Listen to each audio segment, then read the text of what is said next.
Welcome to the Summer Design Week's edition of Design Diplomacy, which is held online due to coronavirus and other circumstances. And because of that, we decided to meet online with two designers from the studio Tartaruga in Łódź, Victoria Podolec and Jadzia Leonard. And we were going to connect with them very soon.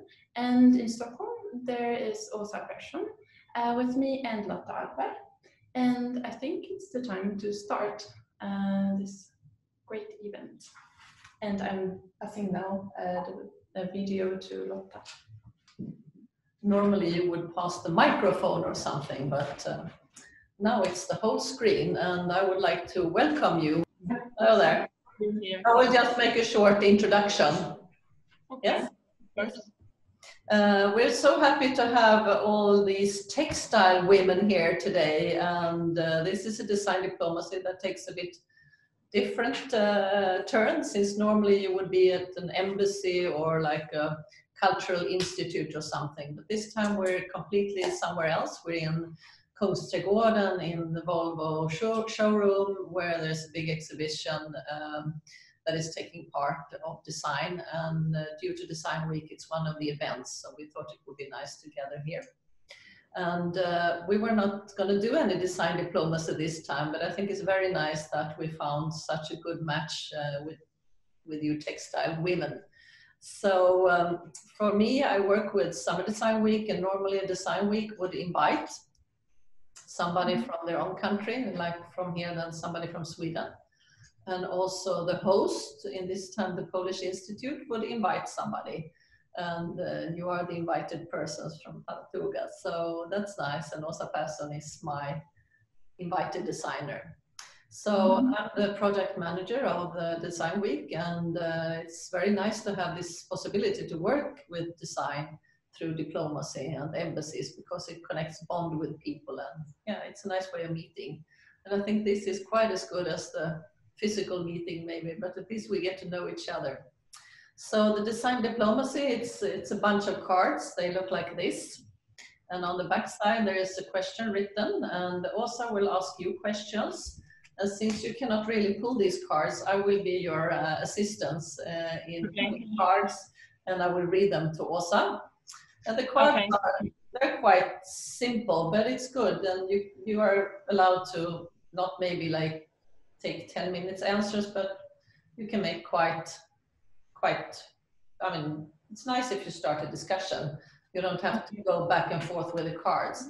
But for instance, this question is there something you dislike in the design field?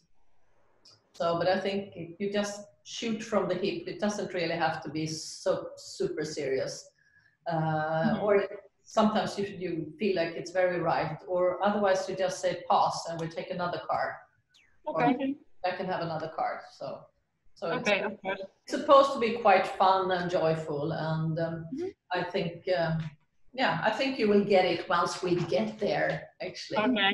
So the cards are here, you are here, Åsa is here, and Patricia's here, and I think we should start with, should we start with your presentation maybe? Yes. Okay. And I will show Åsa to you. Hi. Hi. Hello. Hi. Nice to meet you. Nice to meet you. Okay. So just a few words about our studio. It's called Tartaruga, and it was founded in 2017 in Łódź, and Łódź, this is a quite big city in the center of Poland, and this is the let's say capital of textiles in Poland, because it has a very strong textile industry traditions. But unfortunately, the textile industry collapsed like 30 years ago. But now it's the whole city is getting renovated, and also the textile industry is getting stronger once again. So we just try to connect our work to the history of the place where we work. And I didn't introduce ourselves. I am Victoria Putolet, and this is Yaja. And for now, we're only dealing with hand-woven textiles, and we have very small weaving studio, and our flag product is a woolen kilim. And this is a very specific kind of textile. Maybe Yaja will tell more. Yes, kilim is a hand-woven piece which is reversible. You can use it from both sides. It's a flat textile, and it can be hung on a wall as a painting or a poster, but you can also use it as a carpet. What's more important, maybe not more important, but what's important in kilings, the warp is invisible on the surface, so you can see just the woolen structure and all the composition of colors and made with the woolen warp. And we are using just the plain wave to make the kilim. So the technique is very simple, but it needs a lot of practice to make a very durable and well-made kilim. And we would like to tell you something, just a little bit about our collections and our products. And our first collection was kilims from Poland, and it was a collection of kilims inspired by the language of traditional textiles. So we just took the science and the language of old design, old textile design, and try to make it like more modern, or try to make our own language of science and of kilims. And it was all made with hand-dyed yarns. And we got, for the collection, we got the must-have 2018 prize. So it was very appreciated. Yeah, our another collection is called the Sans, and this is the collection of hand-woven woolen wall hangings. And we used here only natural dyed wool. And what's more, each design here is made just in one copy because of the hand dyeing process of wool, and because we have also this idea that it will be some kind of unique gift, a unique piece, and we didn't want it to make copies of these designs. Mm-hmm. And here we've got mountains collection, and this is made only with raw wool, and we use only non-dyed wools, just in natural sheep's fleece color. So this is very raw and like let's say natural collection. And then we have Falstaff, and this is one of our newest collections, and this is quite different because this is not made with wool, but this is made with cotton, and this is made of recycled fibers. And also the collection is made like we thought about vegans, that they don't want to have a woolen kilim or carpet, so they just want to have plant fibers. And all the racks are washable, so they are very easy care, and they are also reversible, so it's just the life cycle is very long because you can use like both sides of the rack. And this is the last one collection, the nice one. It's a waste world. This is the collection where we are using just the recycled woolen yarns. We designed a few patterns, and each time we are filling the pattern with the different color composition. So each piece is unique. Okay, so that's it. More of our work you can see at our website. So thank you.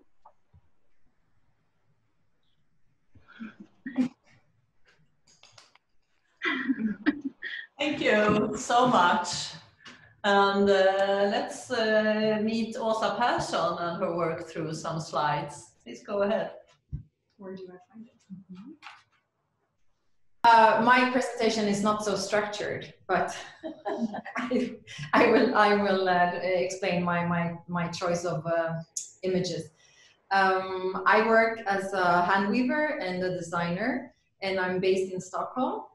And the picture I show, the first picture I show is how I work in my studio with hand woven pieces that I put together and make some kind of collages and exhibit in galleries and so on. And I also use the hand loom as a method of sketching ideas directly with the material in the loom, and then later I present it for companies, and then they will take them further and do industrial production from my hand woven sketches. And oh, I have to do like this. Oh, okay. Oh, okay. And here's another one. I usually I work with very simple weaving structures and combine with colors and different tools. So I want the material to take a big part of the surface and the design. So I work parallel with the material when I'm designing. So yeah. And here's another series. But it's the same work. This is not the same work. This is linen. This is paper and silk. Mm-hmm. Yeah. Mm-hmm. And these checkered series is from. It's from. I usually every year I go to Japan and I visit a specific garden, and it's called Tofukuchi, and it's located in Kyoto, and it has a checkerboard part of the garden is a checkerboard. Pattern with moss and stone, and I love that garden. I love it, and I in many designs and many projects I try to kind of recall the memory of that garden. So that's why all this checkerboards pattern. Yeah, I never get tired of it. Maybe people do, but I don't.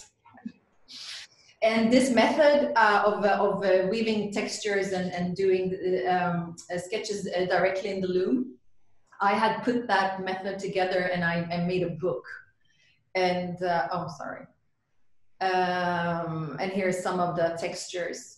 Because I think it's very fascinating with the hand weaving process. Like you change just one thread, and the whole surface becomes something totally different. And how you can actually build up the textile by doing that, and it's all into the details, and I think it's interesting with the details.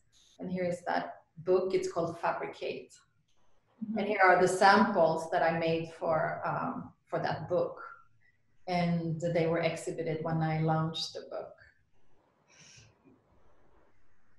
And as a textile designer, I work for the industry, and I've been working with a Danish company called Kvadrat for a long time, and made quite a few collections with them.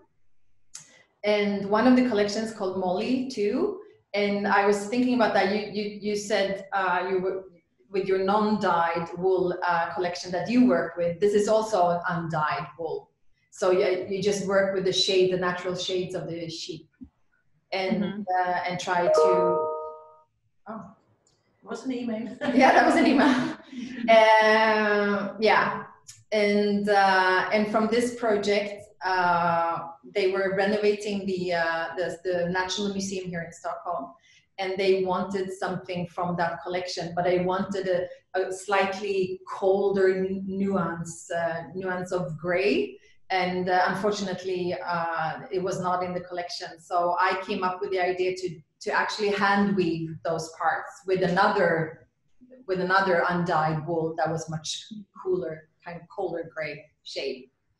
And I did 22 chairs with different checks and stripes in this, and they're all hand woven.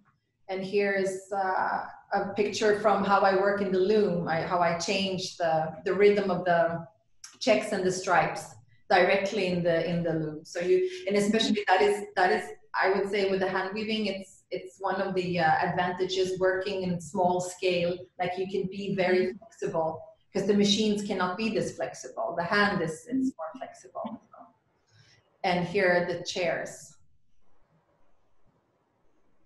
I think that's it. Yeah. Thank you. All three of you. It's very interesting to see. I mean, it's the same method of weaving, and threads are going up and down, but the result can be so different. And I think it's interesting that you work a lot with your tradition, and that you have been discovering many new things within the simple details. So, are you feeling prepared for the next step? Or you want to ask each other, because we can cut some of it away. If you have any questions to each other now. No? We can start with your questions and then maybe. So you will ask Åsa the first question then. So okay, let the game begin. What skills did your grandparents have that you are jealous of? Oh. I only met one of my grandparents, and what were her skills? I think her skill, actually, this is not with handicraft, it was to build a wardrobe. She was excellent. She tried to teach me how to have just a few items, garments, and how to combine that, and then even you have 5 garments, your wardrobe you had so many different ways of, and I never understood how to, I still don't. So that's what it's quite similar to your work, because you also you showed us those gray yarns and those gray natural non-dyed samples. So we also try to mix and make something out of like very small amount of materials and very of just few colors. So this is also maybe something similar. Yeah, I do that in the wardrobe? I don't know. Because then you will, I guess you would buy less than you would, that's quite good. Yeah. Yeah. Okay, shall I? Are you? Yeah? Okay. As a creative person, does it feel like that you are always working? I think it might be true. Yeah. Because we try to relax after work, but sometimes it's like you just go to sleep and you've got a projection in your head of patterns and of great ideas, and even when you sleep you sometimes think about you even sometimes dream about weaving or something. But sometimes also you are going home from work and trying not to work in this moment, and you just see some, I don't know, something somewhere, some colors, some shapes, and it's like, oh, it could be a perfect kilim. Yeah. I should take a photo. I should, I don't know, remember this thing. So sometimes even when we are trying to relax, it's hard. So maybe it is sometimes, it sometimes gets like maybe it's annoying because you cannot rest. But it is also a nice thing because you fill your life with creative thoughts, and you just think about the world in a different way than other people. Yeah. So yeah, I think we work a lot after work also. Yeah, and I think when you really like what you do, yeah. It's really hard to have to say stop now, and then you just And I think that is also other people's attitude is like, oh, they are jealous at me saying like, oh, but you do what you love. And I'm like, yeah, but I also work 24/7. I'm tired. So, but I feel very fortunate. I think you do too, because it makes you, you know, it fills your life with meaning and joy. And it's, that's very, yeah. Of course. Should I pull another card? Yeah. Yeah, so this one is for Åsa. What has inspired you recently? Oh.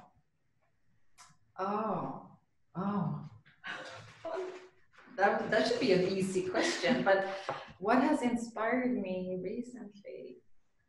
I'm kind of like a, how do you say that in English? Like a nature romantic kind of, you know, I like nature, so. And I pick a lot of, I take a lot of pictures of how the light changes. And that is a constant inspiration. So, and I spent so much time in my small cottage this summer, so I would say that's recently. So yeah, I all the time, that is also working all the time. You know, you take photograph, you collect. Yeah. And I would say that, because also in this time, I haven't been traveling so much. You know, I haven't done, so I've just been with myself. So I think nature is a great source. Great source. Yeah. Oh, okay. I'm gonna.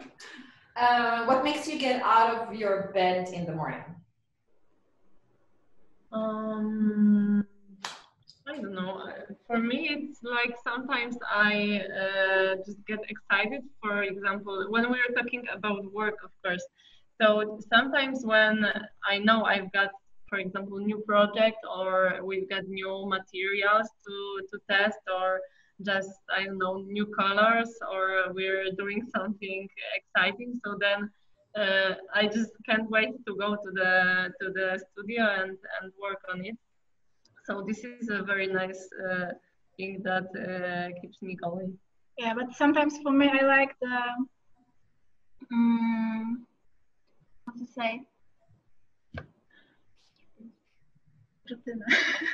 Routine? Yeah, just a daily routine. Yeah, sometimes I like the daily routine. It's like, okay, I wake up at this hour and make a breakfast and go to work, and then I can have some free time. And it's like, it's a nice thing, because at the beginning when we started the company, it wasn't, we hadn't got such a regular daily life. So now for me, it's really nice to have it. Yeah, it's very nice when we have days like we just go to the studio and we can weave all day, because it happens a lot that we have meetings with clients, or we have to do something, or go somewhere and do some stuff, and this is not like a daily regular thing regular daily thing that we can sit in front of the room and weave. So I think the excitement is and the happiness is when we finally have the regular day at work. Yeah, and we just can sit in front of the room and weave. Okay, should I pull a card for you for Åsa to have? Yes. What constitutes a perfect object for you? Now I started reading your cards. Well, what constitutes a perfect object for you? Oh, what det innehåller? Vad är grunden? Sorry for the Swedish. A perfect object. I would say I used to have my studio in the old porcelain factory outside of Stockholm with a lot of ceramists there. And when I think about object, well, an object could be anything, but it's I think three-dimensional, and I think often ceramic, and because it's also so much how you hold it in your hand, and you feel it, you see it, and it's kind of touches you. And I was always so jealous with them because they can work in doing still life combinations and so on.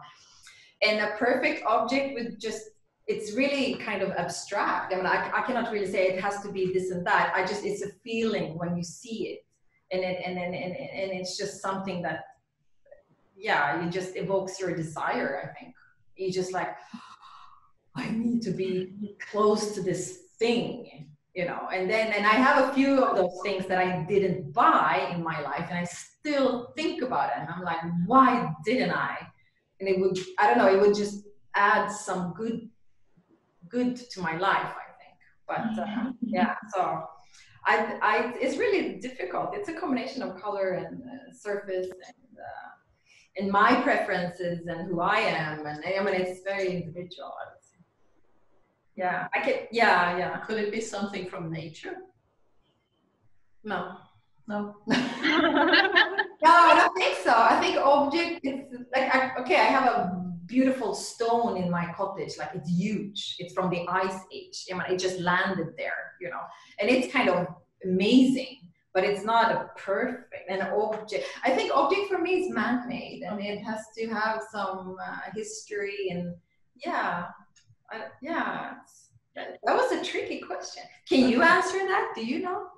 I think for me, I would like imagine an object that is made like that is very smooth, also like the perfect shape. For example, I wouldn't think about textile that this perfect thing, because I don't know, textiles are just too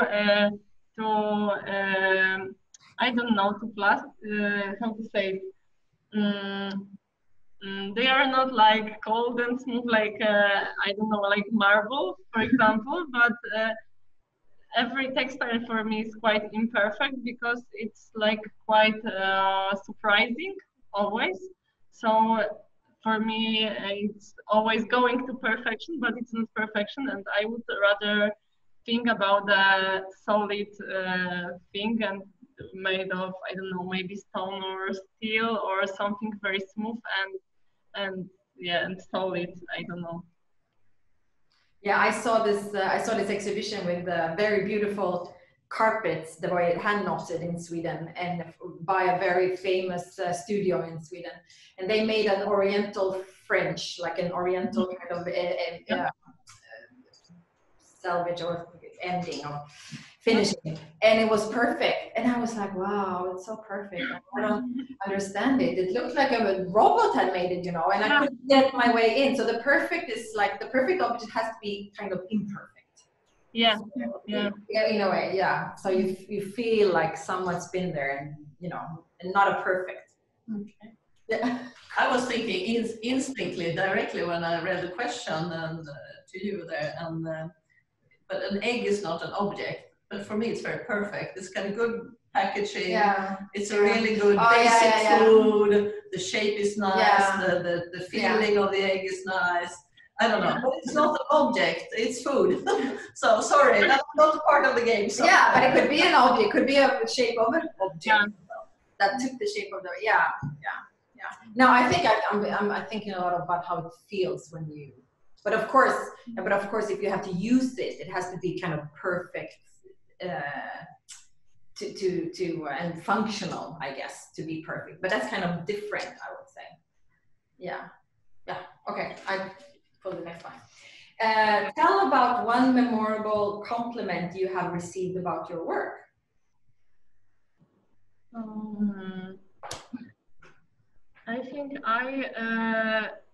I think for us the biggest compliment is when our clients that buy our textiles, sometimes they just share their stories, or they tell us why they are buying our stuff, because they are mostly individual clients, and sometimes they share very personal stories, like they share very individual stories, like about their family, or like things they came through and they want to remember, for example, and they buy our thing because it remembers like a very special moment in their life. Or sometimes people, for example, buy our kilims as a gift for a wedding, for example. So this is a very serious thing in life, and they just choose our product just to celebrate this special moment. And this is very very strong feeling for us, because someone appreciates our work this much that they want to have this item in their life. So I think this is the best moment for us. Yeah. So this is like the biggest compliment. Just they share their stories and share a part of their lives with us. Yeah. Nice. That's a good one. Shall I pull one card for you? Yeah. Yeah, of course. What is your utopia? Oh. Wow. Maybe this secret garden in Kyoto. Yeah, that's my utopia. My personal private utopia. Yeah, I guess. Or my vision. Two different things. No, I guess it's my little cottage. I actually I managed to open a double door. I have many doors to this barn where my cottage is, and next summer I'm gonna make a summer studio there. With at one loom, and that will be my utopia. Well, then right now I'm really dreaming about that, so I can stay there in the countryside, and yeah, and also weave a little bit. Yeah. Wow, that sounds nice. Yeah. Which book should every designer read? Oh.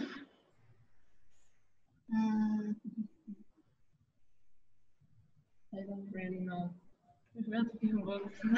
But maybe we can tell something about the book. This is a really Bible for us. But this is a more textile design. So this is the book by Peter Collingwood, and this is about rag weaving techniques. And this is just so. The book is so full of information, and it has all the informations you need to have, and you don't even need to have every of this. But if you're looking for something, there is in this book. This is in this book, and also I don't know. We just use it all the time, like when we just don't have an answer and we don't know what to do, or we're looking for some tips. Then this is all the information is always there. So for textile designers, we would recommend this one book, and you can just have only this one, and it is enough. So it's very great. Good. Yeah. Did you meet him ever? No, unfortunately not. Okay, so should we take 2 more cards with quick answers, because I think we're running out of time, unfortunately. Okay. Of course. If we asked your first boss to describe you, what would she or he say? You've got hard questions. All of you are your bosses. Every question is so personal. Yeah, I think so. Yeah, because it's like I have had, I don't know, one boss. You can say pause if you want. I think pause. Let's pause. Okay, then I do another one. Give a piece of advice you wish someone had told you.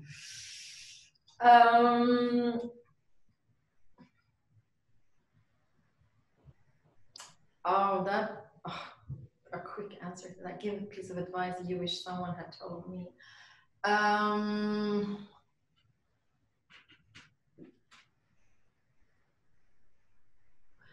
I don't know. Keep on weaving. No, yeah, well, yeah, that's what I would say to the students I have that has started to weave, and they weave a little bit more than usual, and that before they start design school, I say stick with it, because during design school it's so hard to. There's so many other things you have to do, so so you need the foundation of the craft to be able to really specialize, and then add your design skills on top of the craft. So I say stick with it. And no one said that to me, I think, but I kind of said it to myself. So yeah, be good at something. Like be good at it, because it also gives you back so much. I mean, there's so many designers now who work. They're like all-round designers. They can work in any field, kind of. They do furniture, they do objects, they do a little bit of textiles, but it's more like they don't really. They're excellent, of course, in what they're doing, but it can be very rewarding to also go into something a little bit more deeper. I personally think that, because you as a weaver, you know, you kind of design the textile from within. You don't put only the pattern on top. You actually build it up from within, and it's very interesting. I find it's very rewarding and interesting. It's very slow, but it's very rewarding. I think you're thinking about this about quite Japanese way, because their craft is also like you train for many years just one specific thing, and you just go, you just do it to be perfect in just your field. And I think this is also very important to find your field of interest, like in textiles, for example, and then to go deeper and to just to work on it. Yeah, and it's a huge field. And also Kilim, I think, you know, you have you have the whole world as a source of inspiration, and also extracting knowledge, and it's really fascinating. I mean, but the world becomes so much smaller because of the textile field, and that is also very fantastic and wonderful. I don't know. I thought those were wonderful words. I don't know if it's a long question or a short question, because we have only 1 minute. Oh, this is a huge question. Okay, so but I think those last words still ring, like the world shrinks due to textiles. I think that was really nice, because this is also what this is about.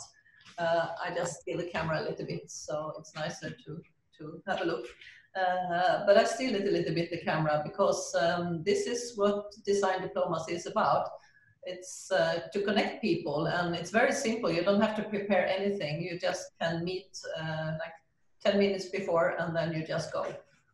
So I would like to thank all 3 of you textile fantasts, phantoms, very, very skilled craftswomen, for being here and being a part of design diplomacy during Summer Design Week. So really happy to get to know all of you. Thank you. Nice to meet you.